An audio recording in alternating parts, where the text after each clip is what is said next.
சூரிய பகவான் ஒளிமுகம் காண அங்கு கற்பக தருவின் நெற்றியில் மலரும் சூரிய பகவான் ஒளிமுகம் காண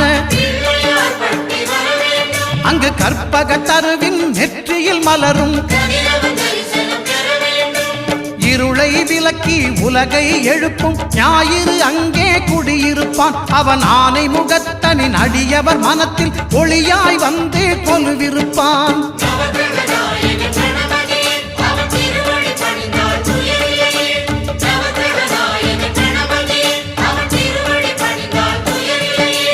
ஒன்பது கோளும் ஒன்றாய் காண அங்கு கற்பகம் என்னும் கடவுளின் மெய்யில்